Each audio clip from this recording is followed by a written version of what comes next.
Hello दोस्तों, इस video पे हम लोग बात करेंगे क्लास 12th फिजिक्स के अंतर्गत आपकी बुक से 3 ऐसे महत्वपूर्ण न्यूमेरिकल क्वेश्चन की जो कि आपके बोर्ड एग्जाम के लिए काफी ज्यादा इंपॉर्टेंट होने वाले हैं।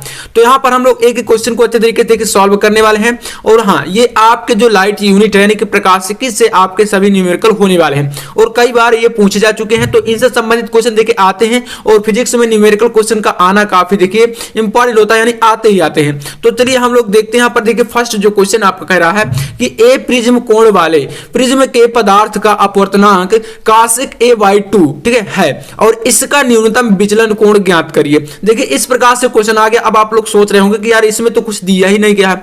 तो ऐसे क्वेश्चन देखिए बहुत ज्यादा इंपॉर्टेंट होते हैं ना।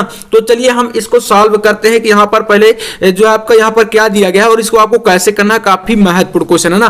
तो यहाँ पर तीनों क्वेश्चन इसी टाइप से होंगे और आपके बोर्ड एग्जाम में आने के काफी ज्यादा चांसेस हैं। तो देखिएगा कह रहा है कि ए प्रिज्म कोण वाले, यानी यहां पर जो आपका प्रिज्म कोण है वह कितना है, तो ए दिया गया है। तो यानी आप इसमें लिख सकते हैं कि प्रिज्म कोण कितना है, तो ए है। तो लिखेंगे प्रिज्म कोण, जो भी वैल्यू दी गई है पहले उसको लिखेंगे। प्रिज्म कोण बराबर कितना है आपका, ए है। ठीक है, अब इसके बाद कह रहा है कि ए प्रिज्म कोण वाले प्रिज्म के पदार्थ का अपवर्तनांक, यानी प्रिज्म के पदार्थ का अपवर्तनांक कितना है, cosec a/2 है। तो यहां पर जो प्रिज्म का पदार्थ का अपवर्तनांक है उसको हम लोग किससे डिनोट कर देंगे, तो हम लोग n से कर देंगे, है ना। तो n बराबर आपका कितना है, तो ये दिया है cosec a/2 है ना। तो ये आपका हो जाएगा cosec a/2। ठीक है, ये आपका a/2 क्या है, ये कोण होता है। ठीक है, यहाँ पर मतलब थीटा की जगह पर है, तो ये a/2 दिया है। अब इसके बाद कह रहा है कि इसका न्यूनतम विचलन कोण ज्ञात कीजिए। यानी हमें निकालना क्या है इसमें दोस्तों, तो न्यूनतम विचलन कोण निकालना है। प्रिज्म के पदार्थ का अपवर्तनांक दिया है, प्रिज्म कोण दिया है और हमें इसका जो है विचलन कोण निकालना है। यानी इसमें हमें डेल एम निकालना है। इस प्रकार से हम लोग डिनोट करते हैं डेल एम, है ना। तो इसको हमें क्या है ज्ञात करना है इस क्वेश्चन में। तो चलिए इसको हम निकालते हैं। इसका फार्मूला क्या होता है तो आपको पता ही होगा। तो सबसे पहले देखिए इस प्रकार के क्वेश्चन को सॉल्व करने के लिए तो देखिए इसका आपका जो फार्मूला होता है वह आपको यहां पर लिखना है। यानी कि जो आपका इसमें विचलन कोण निकालना है तो इसका फार्मूला क्या होता है, तो इसको हम लोग लिखते हैं। चलिए तो देखिए इसका फार्मूला होता है n इक्वल, क्योंकि हमें क्या निकालना है, इसमें विचलन कोण निकालना है पहले। तो हम लोग इसमें निकालेंगे जो फार्मूला है, आप यहां पर लिखे सूत्र। ठीक है, तो इसका हम लोग लिख रहे हैं सूत्र। अब ये होता है आपका n इक्वल, यानी n क्या है आपका, n आपका यहां पर है प्रिज्म के पदार्थ का अपवर्तनांक जो हमारे पास दिया गया है। तो ये होता है n बराबर साइन, है ना, साइन, और इसमें आपका ब्रैकेट में होता है डेल m। ठीक है, ये आपका इस प्रकार से, और प्लस a। ठीक है, a क्या है आपका, तो ये प्रिज्म कोण है आपके पास दिया गया है a/2, और इसके बाद आपको यहां पर ये पूरा देखिए ब्रैकेट के अंदर होता है। ठीक है, और होल अपान, यानी कि आपका पूरे किसके बटे में आपको यहां पर लिख देना है साइन a/2। ठीक है, यहां पर लिखेंगे साइन a/2। इस फार्मूले को आपने देखा होगा, कई बार इसको आपने जो है पढ़ा होगा। ठीक है, तो ये आपका होता है यहां पर इसका इस प्रकार से फार्मूला।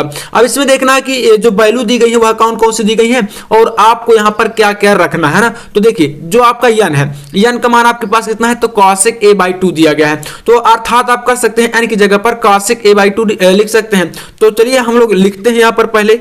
तो जब हम लोग लिखेंगे देखिए n की जगह पर क्या लिखेंगे, cosec a/2, क्योंकि n हमारा जो है पदार्थ का अपवर्तनांक दिया गया है तो हमने n की जगह पर इसे रख दिया। अब देखिए इधर देखिए यहां पर आपका ये क्या है, sign del m plus a/2 है ना। तो इसको आप इसी प्रकार से रखा रहने दीजिए। तो यहां पर लिख दीजिए साइन, और ये ब्रैकेट में आपका डेल m प्लस a/2 है ना, ये हो गया। अब देखिए यहां पर क्या है आपका, अगर आप अच्छे तरीके से देखें इसको, साइन a/2 है और ऊपर आपका 1 लिखा है ना, 1 के बटे में तो ये लिखा है ना। तो 1 बटे साइन का हमारा क्या होता है, cosec होता है। तो अर्थात 1 बटे साइन a/2 को हम क्या लिख सकते हैं, cosec a/2 लिख सकते हैं। तो इनटू में पहुंच जाएगा, क्योंकि 1 ऊपर है और ये बटे में है। तो यहां पर ये पूरा वैल्यू बन जाएगा cosec a/2 है ना, ये बन गया। अब देखिए cosec a इधर है और cosec a इधर है, दोनों तरफ के क्या हो जाएंगे, कैंसिल हो जाएंगे। हम करा सकते हैं, या तो आप नहीं कराना चाहते तो आप इसको cosec a को उठाकर a/2 को इसके बटे में ले आइए, तब भी कैंसिल होकर यहां पर 1 ही बचेगा। ठीक है, तो इस प्रकार से हम लोग इसको चलिए करा देते हैं। कैंसिल हो गया मान लीजिए। अब देखिए जब हम इसको कैंसिल करा देंगे तो यहां पर हमारा 1 बचेगा, है ना, इधर हमारा 1 बचेगा, क्योंकि हमारा ये कैंसिल हो गया तो 1 बच गया। अब इधर देखिए क्या बचेगा, तो इधर आपका हो जाएगा साइन, और ये आपका यहां पर ब्रैकेट में डेल m और प्लस a/2। ठीक है, ये हो गया। अब देखिए साइन इधर है, तो हम इधर जो है एक हमारा जो वैल्यू है इसको हम क्या करें कि हमारा साइन साइन जो है कैंसिल हो जाए। तो देखिए हम कर सकते हैं कि जो साइन 90 का मान होता है वह कितना होता है, तो ये 1 के बराबर होता है। तो अर्थात 1 की जगह पर आप क्या कर सकते हैं, साइन 90 डिग्री कर सकते हैं, क्योंकि हमें पता है कि साइन 90 डिग्री का वैल्यू पूरा 1 होता है। तो इसकी जगह पर हम साइन 90 लिख सकते हैं, काफी आसान है ना, इतना तो आप कर लेंगे। अब इसके बाद यहां पर क्या है, साइन इधर आपका ये वैल्यू है डेल एम और प्लस ए बाई 2 है ना, ये हो गया। तो साइन से साइन आपका ये कैंसिल हुआ। अब बचा कितना, तो ये आपका 90 बचा।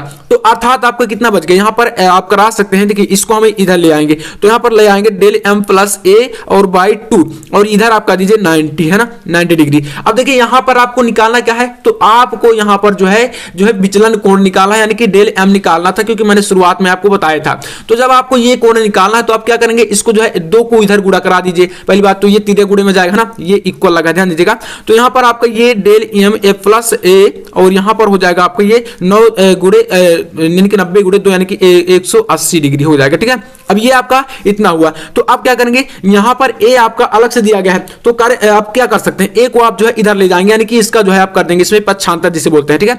तो आप यहां पर जब इसको करेंगे तो यहां पर डेल एम इक्वल आपका हो जाएगा 180 डिग्री और ये देखिए यहां पर 180 है, ठीक है। और ये आपका ए प्लस उधर जाएगा तो आपका माइनस का ए हो जाएगा। तो ये हमारा क्या निकल आया, ये हमारा विचलन कोण निकल आया, इतना आपका हो जाएगा। और अगर आप चाहते तो ए का मान भी आपका है तो ए का वैल्यू निकाल सकते हैं, बाकी जो भी चीजें हैं आपको यहीं तक कर देना है ना। तो यहां पर आपका विचलन कोण कैसे निकल के आया, तो ये आपका डेल एम निकल के आया 180 माइनस ए है ना, ये आपका फाइनल उत्तर हो जाएगा। अब इसका कोई मात्रक नहीं, तो हम यहां पर मात्रक वगैरह कुछ नहीं लिखेंगे, ठीक है। तो इतना आपको करना है काफी आसान से तरीके से ना। अब इतना करने के बाद देखिए यहां पर आपको इसमें ज्यादा कंफ्यूजन नहीं होनी चाहिए, क्योंकि देखिए काफी आसान सा क्वेश्चन। आप एक बार और देख सकते हैं, यहां पर हमारा प्रिज्म कोण दिया गया था, फिर उसके बाद हमारा पदार्थ का अपवर्तनांक दिया गया था, हमें निकालना था डेल एम, हमने फार्मूला लगाया जो कि हमारे सामने ये है, और इसकी जगह पर हमारे पास ये वैल्यू दी गई थी, तो हमने यहां पर कासेक a/2 लिखा और ये आपका पूरा हो गया। और देखिए 1/sin a/2 को हमने कासेक a/2 में कन्वर्ट कर दिया था, और उसके बाद यहां पर कासेक a से a/2 से कासेक a/2 कैंसिल करा के यहां पर 1 बचा था,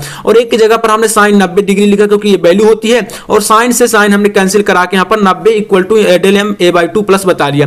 अब इसके बाद हमें डेल एम चाहिए, तो हम लोग क्या करेंगे, यहां पर 2 का इसमें गुणा करा देंगे और a को हम पक्षांतर में ले जाएंगे, तो हमारे पास डेल एम 180 माइनस ए बच गया, ठीक है। तो इतना आप समझ गए होंगे, काफी आसान सा न्यूमेरिकल है। अब इसके बाद हम देखते हैं दूसरा आपका काफी ज्यादा इंपॉर्टेंट वह भी होने वाला है। तो देखिए सेकंड क्वेश्चन आपका यहां पर है, दूसरा कह रहा है कि यदि प्रकाश की एक किरण हवा से कांच के पृष्ठ पर 45 डिग्री पर आपतित हो तो यह 15 डिग्री विचलित होती है, और कांच वायु पृष्ठ के लिए क्रांतिक कोण का मान ज्ञात कीजिए। यानी इसमें आपको जो है क्रांतिक कोण निकालना है, क्रिटिकल एंगल निकालना है। तो चलिए इसको हम लोग देखते हैं। सबसे पहले वैल्यू क्या दी गई है और हमें यहां पर क्या क्या फाइंड करना है ना। तो देखिए कह रहा है कि यदि प्रकाश की एक किरण, देखिए बहुत ज्यादा महत्वपूर्ण क्वेश्चन है, बिल्कुल अच्छे तरीके से इनको देखिएगा।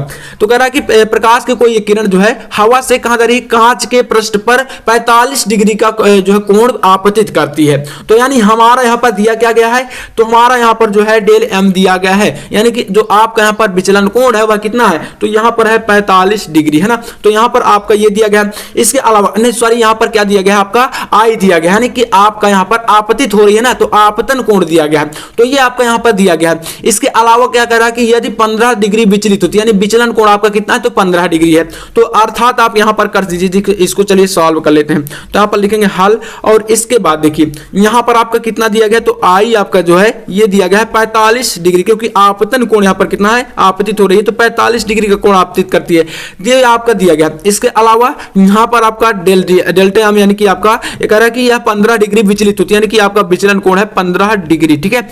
तो ये दिया गया है। अब यहां पर कह रहा है कि कांच वायु पृष्ठ के लिए क्रांतिक कोण का मान ज्ञात कीजिए। तो इसके लिए हमें क्या करना होगा, यहां पर पहले हमें जो है आर का मान ज्ञात करना पड़ेगा, यानी कि आपका जो आपतन कोण दिया गया, ठीक है। तो हमें यहां पर अब जो है परावर्तन निकालना पड़ेगा पहले, उसके बाद हम लोग यहां पर क्रांतिक कोण फाइंड कर सकते हैं। तो इसके लिए यहां पर क्या करेंगे, यहां पर आप लोग एक फार्मूला लगाएंगे, जो कि सूत्र आपका यहां पर होता है, देखिए सूत्र लिखेंगे इसमें। तो यहां पर है आपका सूत्र, तो ये आपको होता है डेल एम, ठीक है, del m equal to I minus R, ये एक सूत्र होता है, ठीक है। अब इसके अनुसार देखिए यहां पर आपका ये कितना है, तो ये आपका दिया गया है 15 डिग्री है ना। तो 15 डिग्री जब आपका ये दिया गया है, तो इसमें आप क्या कर सकते हैं, यहां पर इसकी वैल्यू पहले रख दीजिए, जो भी वैल्यू दी गई, तो यहाँ पर आपका ये 15 डिग्री हो गया। और इसके बाद यहाँ पर आई का मान आपका है 45 डिग्री, ठीक है। और इसके बाद यहाँ पर माइनस आर है, तो आप इतना कर दीजिए। अब आर को आपको फाइंड करना, निकालना है आर को, तो आर आप इधर ले आइए और 15 को इधर ले जाइए, तो ये आपका कितना बनेगा, तो आर इक्वल आपका यहाँ पर हो जाएगा 45 डिग्री माइनस 15 डिग्री, है ना। तो ये आपका हो जाएगा बराबर 30, ठीक है। तो आर का मान कितना निकला, तो 30 अंश निकल आया। अब यहाँ पर कांच का जो है आप अपवर्तनांक भी निकाल सकते हैं ना इससे, क्योंकि पहले आप अपवर्तनांक निकालेंगे फिर उसके बाद आपको क्रांतिक कोण निकाल पाएंगे। तो इसमें देखिए अपवर्तनांक निकालने के लिए फार्मूला क्या होता है, तो यहाँ पर आप इसका जो है सूत्र लिखिए, एन बराबर होता है आपका, जो आपने स्नेल का नियम पढ़ा होगा, तो एन बराबर होता है साइन आई और अपॉन साइन आर, ये होता है स्नेल का नियम। तो साइन आई बटे साइन आर ये हो गया। अब यहाँ पर आई का भी मान दिया गया और आर का भी मान दिया गया है, तो इसमें आप यहाँ पर देखिए, इसमें करते जाइए आगे, तो यहाँ पर साइन आई यानी कि साइन, और इसमें आपका आई का मान कितना है, तो 45 डिग्री, है ना। तो ये आपका 45 अंश हो गया, और बटे यहाँ पर आपका कितना साइन आर, साइन आर का मतलब यहाँ पर साइन और आर का मान है आपका 30 अंश, ठीक है। तो ये आपका 30 अंश हो गया। अब इसके बाद देखिए क्या करेंगे, यहाँ पर एन इक्वल कर देंगे, साइन 45 का मान कितना होता है, तो ये आपको होता है 1/√2, है ना, 1/√2 ये होता है। और 1 जो है साइन 30 का मान कितना होता है, तो 1/2 होता है। तो बटे में जब आप लोग 1/2 लिखेंगे, है ना, इसके बटे में देखिए जैसे इस प्रकार से 1/2 लिखेंगे तो 2 आपका ऊपर जाएगा, यानी कि इसमें जो है ये आपका पलट के 1/√2 बचेगा ये वाला, और ये जो 2 है सबसे ऊपर जाएगा और बटे में आपका 1 हो जाएगा, यानी 1/2 जो है ये 2/1 के रूप में हो जाएगा। तो ये आपका 2/√2 हो जाएगा ना। अब देखिए 2/√2 है, तो आपका जो ऊपर 2 है ये आपका कितना है, तो 2 को हम किस प्रकार से लिख सकते हैं, √2 गुणे √2, इसको इस प्रकार से लिख सकते हैं। तो ये आपको 2 की जगह पर √2 गुणे √2 लिखेंगे, तो एक नीचे का √2 इससे कैंसिल हो जाएगा, बचेगा कितना, तो √2 ही बचेगा, यानी n का मान आपके पास √2 आ गया, है ना। ये आपका n का मान एक निकल के आया। अब इसके बाद आपको क्या करना है, तो यहां पर आपको क्रांतिक कोण निकालना है। तो क्रांतिक कोण का फार्मूला क्या होता है, देखिए क्रांतिक कोण बराबर आपको होता है n बराबर, ठीक है, n बराबर 1/sin c कर सकते हैं आप लोग, 1/sin c, ये आपका क्रांतिक कोण निकालने के लिए फार्मूला होता है, ठीक है, क्रांतिक कोण के लिए। तो ये आपका क्रांतिक कोण के लिए फार्मूला होता है। अब इसमें n बराबर 1/sin c है, ठीक है। तो आपको निकालना क्या है, तो निकालना तो आपको यहाँ पर c का मान है, तो sin c को आप यहाँ पर ले आइए n की जगह पर, और n को आप sin c की जगह पर शिफ्ट कर दीजिए, यानी यहाँ पर से आपका देखिए कितना आएगा, तो ये आपका हो जाएगा sin c = 1/n, यानी इसी फार्मूले को हमने क्या किया, जस्ट उल्टा कर दिया। अब इसमें देखिए sin c का मान निकालना 1/n, n का मान हमारे पास √2 है ना, तो यहाँ पर कर सकते हैं आप लोग, इसमें देखिए 1/2 कर सकते हैं, क्योंकि सॉरी √2 कर सकते हैं ना, क्योंकि देखिए n का जो मान है वो आपका √2 है, तो 1/√2 हम लिख सकते हैं ना। तो sin c = 1/√2 हो गया। अब निकालना कितना है, तो आपको c का मान निकालना है, ठीक है, c का मान निकालना है। तो इसमें देखिए यहां पर आपको इसके आगे क्या करना है, समझिएगा थोड़ा सा, यहां पर sin c है, ठीक है, sin c = 1/√2, है ना। तो ये आपका जो 1/√2 होता है साइन के उसमें टर्म में, तो ये कितने डिग्री का मान होता है, तो ये 45 डिग्री का मान होता है। यानी आप इसमें क्या कर सकते हैं, sin c इक्वल लिख सकते हैं sin 45 डिग्री, यानी 1/√2 की जगह पर sin 45 डिग्री हम लिख सकते हैं, क्योंकि इसका ही मान होता है जिस प्रकार से हमने यहाँ पर जो है पहले क्वेश्चन में किया था, ठीक है। तो ये साइन से साइन कैंसिल, और c का मान आपके पास 45 डिग्री, यानी क्रांतिक कोण हमारा 45 अंश निकल के आ गया, है ना। तो इस प्रकार से आपको इसको कर देना है, 45 डिग्री आपका यहाँ से निकल के आएगा। तो यहाँ पर आपने समझ भी लिया होगा। बाकी चलिए इसके बाद देखते हैं नेक्स्ट आपका तीसरा न्यूमेरिकल। देखिए तीसरा क्वेश्चन भी यहाँ पर काफी इंपॉर्टेंट है, और ये आपका फ्रिंज की चौड़ाई से है। तो इसको देखिए यहाँ पर सॉल्व करते हैं। क्या कह रहा है क्वेश्चन, कह रहा है कि किसी, ठीक है, किसी 2 × 10⁻5 मीटर चौड़ी स्लिट पर 5000 एंगस्ट्रॉम तरंग दैर्घ्य का प्रकाश लंबवत पड़ रहा है, तो विवर्तन प्रारूप में केंद्रीय उच्चिष्ट की कोणीय चौड़ाई ज्ञात कीजिए, है ना। तो यहां पर आपके पास क्या क्या दिया गया, पहली बात तो ये देखिए, तो आपको यहां पर जो स्लिट की चौड़ाई है वह दी गई है कितनी, तो 2 × 10⁻5 मीटर। तो यानी कि स्लिट की चौड़ाई को हम किससे डिनोट करते हैं, ई से डिनोट करते हैं। तो ई बराबर आपका दिया गया है 2 × 10⁻5 मीटर, है ना, ये दिया गया है। इसके अलावा यहां पर प्रकाश का तरंग दैर्घ्य भी दिया गया है, कितना है, तो 5000 एंगस्ट्रॉम है, यानी इसमें आपका लैम्डा दिया गया है 5000 एंगस्ट्रॉम, है ना, ये आपका दिया गया है। इसके अलावा आपको यहां पर निकालना क्या है, तो यहां पर आपको निकालना है विवर्तन प्रारूप में केंद्रीय उच्चिष्ट की कोणीय चौड़ाई। कोणीय चौड़ाई निकाली, यानी कि थीटा आपको निकालना है इसमें। तो यानी आप इसमें लिख सकते हैं थीटा इक्वल हमें यहां पर निकालना है। तो अब देखिए इसका फार्मूला क्या होता है। यहां पर बहुत ही सिंपल आपको सूत्र आने चाहिए, सबसे पहले इंपॉर्टेंट बात तो यही है ना।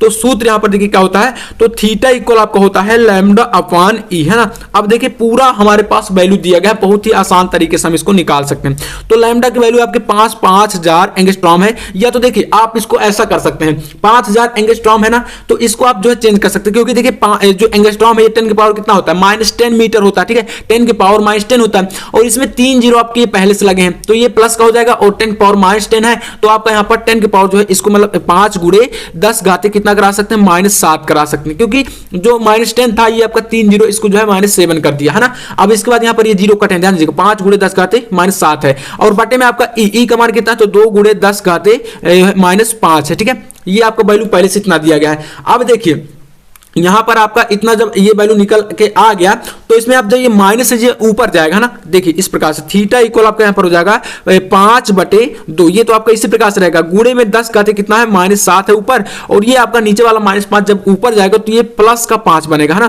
तो ये क्योंकि नीचे माइनस का ऊपर जाएगा तो प्लस का हो जाएगा, तो ये आपका वैल्यू थीटा इक्वल कितना हो जाएगा, देखिए ये आपका जो है 5/2 जो है ये 2.5 हो जाएगा, यानी कि आपका ये कट जाएगा 2 से 5, तो 2.5 गुणे 10 कहते ये देखिए 7 से आपका प्लस जो है 5 ये माइनस हो जाएगा, तो -2 बचेगा, है ना। तो ये आपका हो जाएगा। अब देखिए आपको यहां पर कितना है, कोणीय चौड़ाई निकालने हैं, तो आप ये वैल्यू जो थीटा है इसको किस में लिखेंगे, तो इसे रेडियन में लिखेंगे, है ना, रेडियन में, है ना। तो ये आपका निकल के आया 2.5 गुणे 10 घाते -5 रेडियन। अब आप चाहें तो अगले स्लिट के लिए निकाल सकते हैं, उसमें 2 का गुणा करा देंगे, और अगले के लिए निकालना है तो 3 का गुणा करा देंगे। तो मतलब यहां पर आप जैसे 2 थीटा इक्वल कर देंगे 2 लैम्डा पानी, 3 थीटा इक्वल टू 3 लैम्डा पानी, इस प्रकार से आप जो है 3 का 2 का गुणा करा के अगले को निकाल सकते हैं। तो इतना आपको कर देना है, काफी आसान तरीके से, बिल्कुल आपका आ जाएगा एकदम एक्यूरेट तरीके से ना। तो इतना आपको कर देना, बाकी आपको जो है फार्मूले तैयार होने चाहिए। एक वीडियो में आपको जो है फिजिक्स के इंपॉर्टेंट फार्मूले पर देने वाला हूं, जो कि आपका चैप्टर वाइज होने वाला है।